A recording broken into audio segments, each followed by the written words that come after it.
நம்ம சாம் கரன் குட்டி குழந்தை அப்படின்னு சொல்ற சாம் கரன்ல வந்திருக்காரு. அந்த மிடில் ஆர்டர் ஆல்ரவுண்டருக்கு அவர் ஃபிட் ஆவார். லெஃப்ட் ஹேண்ட் பேட் வேற வச்சிருக்கோம். அப்புறம் தோனி இருக்காரு கைட் பண்றதுக்கு. அஸ்வின் வந்துட்டார் உள்ள. நல்லாவே இருக்கும் இந்த ஐபிஎல் சிறப்பாக அமையும் சிஎஸ்கேவுக்கு. அப்புறம் கலீல் அகமது இல்லைன்னா வேற யாராவது ஒரு ஃபாஸ்ட் பவுலர். அப்புறம் அந்த இவர் வந்திருக்காரு முகேஷ் சௌத்ரின்னு ஒருத்தர் நல்லா பண்ணார் ஒரு 2 சீசன் முன்னாடி. அவரை தூக்கி நம்ம ஓன் பிச்சில் என்ன எடுபடுதோ அதை பார்க்கணும். ஆல் ஓவர் இந்தியா அதுதான் எடுபடும். சென்னைக்கும் போது நமக்கு ஸ்பின்னுக்கு ஆல்ரவுண்டர்ஸ் மாதிரி நம்ம எடுத்துக்கிறது தான் பரவாயில்ல.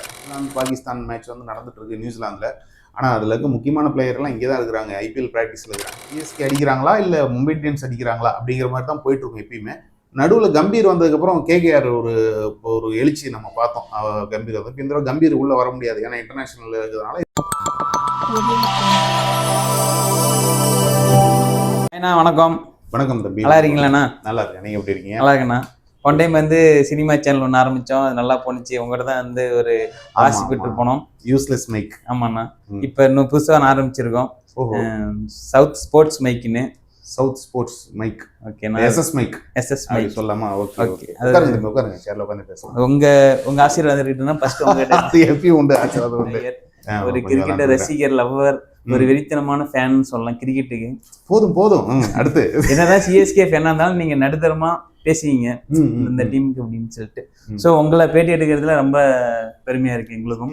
சிஎஸ்கேவை பொறுத்தவரையில இத்தனை நாளா நம்மளை எல்லாம் சிஎஸ்கே ரசிகர்களை வசைபாடி கொண்டிருந்த நண்பர்களுக்கு இந்த தடவை அந்த ஒரு வாய்ப்பு இல்லாமல் போயிடும். என்ன காரணம்னா, தமிழ் வீரர்கள் எடுக்கிறதுல எடுத்தாலும் வாய்ப்பு கொடுக்கறது இல்லைன்னு ஒரு குற்றச்சாட்டு இருந்துகிட்டே இருந்துச்சு. அது நமக்கு கொஞ்சம் உறுத்தலாக தான் இருந்தது.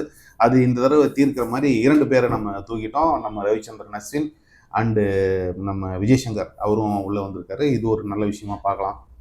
ஆக்சுவலாக அஸ்வினை பொறுத்தவரைக்கும் அவர் மேனேஜ்மெண்ட் கிட்ட கேட்டு இந்த ஃபைனல் சீசன் நான் விளையாடுறேன்னு கேட்டு அவங்கெல்லாம் ஃபோர்ஸ்ஃபுல்லாக வந்த மாதிரி தான் தெரியுது. ஏன்னா அஸ்வினுக்கு வந்து பார்த்தீங்கன்னா சிஎஸ்கே அவ்வளோ யாருக்குமே பெட்டிங் அவ்வளோ அதிகம் போக மாட்டாங்க, கொஞ்சம் போயிட்டு விட்டுருவாங்க. அஸ்வினை பொறுத்தவரை ஃபஸ்ட்லேருந்தே வாங்கணுங்கிற ஒரு எண்ணத்தில் இருந்தாங்க. அதனால் அது ஏதோ பேச்சுவார்த்தை நடிப்பில், ஏன்னா சிஎஸ்கேவுடைய செல்லப்பிள்ளை தானே அஸ்வின். அதுவும் அவருக்கு சிஓவுக்கு ரொம்ப நெருக்கம், ஒரு அப்பா மகன் உறவு மாதிரி இருக்கிறதுனால கண்டிப்பாக விளையாடுறதுக்கு பண்ணியிருப்பார். இது தோனியோடைய ஒப்புதலோடு நடந்திருக்குன்னு தான் நான் நினைக்கிறேன். இந்த வருஷம் நல்லா கலக்குவார்னு நினைக்கிறேன். அப்புறம் விஜய்சங்கர் ஆல்ரவுண்டர் அவர் இருக்கார். அப்புறம் திருப்பதி, நம்ம ராகுல் திருப்பதியா, அவர் வந்து நம்ம டீமுக்கு வந்து மிடில் ஆர்டரில் வந்தோடனே ஒரு ஃபஸ்ட்டு ஒரு ஸ்டார்ட் ரச்சின் ரவீந்திரா, டெவன் கான்வே ஒரு ஸ்டார்ட் கொடுத்துட்டா மிடில் ஆர்டரில் அடுத்து தொய்வு இல்லாமல் கொண்டு போகிறதுக்கு ஒரு நல்ல பேர். ஏன்னா அதிரடி ஆடக்கூடியவர் அவர். இன்டர்நேஷனல் லெவலில் இன்னும் நமக்கு பெரிய வாய்ப்பு தரனாலும் இன்னும் அவர் வந்து ஐபிஎல் அவர் ஒரு பெரிய ஸ்டார் தான். அது ஒரு பலம். அப்புறம் தீக்ஷனா வெளியே போனது எனக்கு கொஞ்சம் உறுத்தலாகவே இருந்தது. ஏன்னா பத்ரிநாத், தீக்ஷனா இவங்க 2 பேருமே இன்டர்நேஷ்னல் பிளேயர்ஸு. இலங்கைக்கு எதிராக எல்லா மேட்ச்லையும் நல்லா விளையாடக்கூடியவங்க. ஒரு 2 பேருமே different kind of bowlers. Badrinath தக்க வச்சுக்கிட்டோம், ஓகே சூப்பர். தீக்ஷனா விட்டுட்டோமே அப்படின்ட்டு எனக்கு ஒரு வருத்தமாக இருந்துச்சு. இப்போ அந்த இடத்த ஃபில் பண்ணுறது தான் நம்ம நூர் அகமது வந்திருக்காப்புல. நூர் அகமது இந்த மாதிரி ஒரு கொஞ்சம் மிஸ்ட்ரி ஸ்பின்னர் தான். அந்த ரோலை வந்து அவர் கொஞ்சம் கோப்பப் பண்ணி கொண்டு வந்துருவார். அதனால் சிஎஸ்கேல அதுக்கு பஞ்சம் இருக்காது. மற்றபடி வெளியே போனவங்கள பற்றி ஏன் நம்ம நெகட்டிவாக நிறைய பேசுவோம். உள்ள பழைய நம்ம சாம் கரன் சுட்டி குழந்தை அப்படின்னு சொல்கிற சாம் கரனில் வந்திருக்காரு. அந்த மிடில் ஆர்டர் ஆல்ரவுண்டருக்கு அவர் ஃபிட் ஆவார். லெஃப்ட் ஹேண்ட் பேட் வேறு. அதனால் கொஞ்சம் ஸ்ட்ராங்காகவே தான் இருக்குது. இந்த ஐபிஎல்லை பொறுத்தவரைக்கும் எந்த டீம் எடுத்திங்கனாலும் மைனஸ்ன்னு சொல்லவே முடியாது. ஏன்னா உலகமே வந்து இப்போ விளையாட ஆரம்பிச்சிச்சு. இதில் எக்ஸ்பீரியன்ஸ் இருக்கிற கேப்டன், எக்ஸ்பீரியன்ஸ் இருக்கிற பிளேயர்ஸு, அந்த சுச்சுவேஷன்ஸ் ஹேண்டில் பண்ணுறவங்க தான் வந்து இந்த ஐபிஎல்லை தட்டிட்டு போக போகிறாங்க. அல்லது அக்ரெசிவ் பிராண்டான கிரிக்கெட் விளையாடுறவங்க கண்டிப்பாக பண்ணுவாங்க. அந்த வகையில் வந்து நம்ம இடத்த எல்லாமே கரெக்டாக ஃபில் பண்ணி வச்சுருக்கோம். அப்புறம் தோனி இருக்கார் கைட் பண்ணுறதுக்கு. அஸ்வின் வந்துட்டார் உள்ள. நல்லாவே இருக்கும் இந்த ஐபிஎல் சிறப்பாக அமையும் சிஎஸ்கேவுக்கு. 11s எப்படின்னா இருக்குன்னு நீங்கள் ப்ரிடிக்ட் பண்ணுறீங்க? 11s இப்போ இருக்கிற டீம்லக்குன்னு நம்ம டெவன் கான்வாய் வந்துருவார் ஓப்பனிங்க்கு, ரச்சின் ரவீந்திரா வந்துருவார், இல்லை ருத்ராஜ் கைக்வாட் வந்துருவார். டெவன் கான்வாய் வந்தால் டேரல் மிச்சர் உள்ளே வரதுக்கு வாய்ப்பு இல்லை. அப்புறம் திருப்பதி கொண்டு வந்துடுவாங்க. அஃப்கோர்ஸ் ஜடேஜா, அஸ்வின், எம்எஸ்டி, பத்ரினா, நூர் அகமது, அப்புறம் கலீல் அகமது இல்லைனா வேறு யாராவது ஒரு ஃபாஸ்ட் பவுலர். அப்புறம் அந்த இவர் வந்திருக்காரு முகேஷ் சௌத்ரின்னு ஒருத்தர் நல்லா பண்ணார் ஒரு 2 சீசன் முன்னாடி. அவரை திருப்பி கொண்டு வந்துருக்காரு. அதனால் 11s எல்லாம் ஃப்ளெக்சிபிளாக இருக்கும். உங்களுக்கு அதை பற்றிலாம் கவலை கிடையாது. அதான் நான் சொல்கிறேன், சுச்சுவேஷன்ஸ் ஹேண்டில் பண்ணுறதுல நம்ம எப்பயுமே கிளாடிங்களாக தான் இருந்திருக்கோம். இந்த தடவை அதை கண்டிப்பாக பண்ணுவோம். வெளிநாட்டு பிளேயர் ஃபோர்த்ஸ் எப்படி நான் யார் இன்க்ளூட் பண்ணேன்? ஏன்னா நம்ம பத்ரினா அனுப்புன ஒரே ஸ்ரீலங்காலே 2 பவுலர் இருந்தா போன டைம் ஸ்ரீலங்கா டோர்னமெண்ட்னு போயிட்டாங்க. அப்போ கொஞ்சம் தரமாட்டம் இருந்துச்சு. ஆமாம். அப்போ இவர் கூட முஸ்ஃபிக் ரஹீம் கூட இருந்தார். இப்போ இல்லைன்னு நினைக்கிறேன். முஸ்ஃபிக் ரஹீம் வெளியே போயிட்டாரு. ஆனால் பத்ரினா ஒரே குதிரையை வச்சு தான் நம்ம இந்த சமாளிக்க போகிறோம். நூர் அகமது கொஞ்சம் கொண்டு வந்துடுவார். அதுக்கப்புறம் கேப்டன்ஷிப்பில் நம்ம தோனி யார் யாருக்கு என்ன இது ஏதாவது பிளான் பண்ணி ஏதோ ஒன்று மேஜிக் கொண்டு வந்துருவாரு. இப்ப பேஸ் பவுலிங் வந்து பத்ரிநாத் தானா, அவர் விட்டா யாரு ஸ்ட்ராங்கா இப்போ கலீல் அகமது கொண்டு வந்திருக்காங்க, அவரும் நல்லா போட்டுவார். ஐபிஎல்லாம் பார்த்தீங்கன்னா கலீல் அகமதுலாம் நல்ல பவுலர் தான் மற்றவங்களை கம்பேர் பண்ணும்போது. அப்புறம் சாம் கரன் ஓப்பனிங் ஸ்பெல்ல பால் கொஞ்சம் ஸ்விங் ஆகும், அவர் யூஸ் பண்ணிக்குவாங்க. மற்றபடி அவ்வளோ போதும், ஒரு 3 ஃபாஸ்ட் பவுலர்ஸ், அப்புறம் ஆல்ரவுண்டர்ஸ் விஜய் சங்கர் ஒரு 4 ஓவர் போட வைக்கலாம்.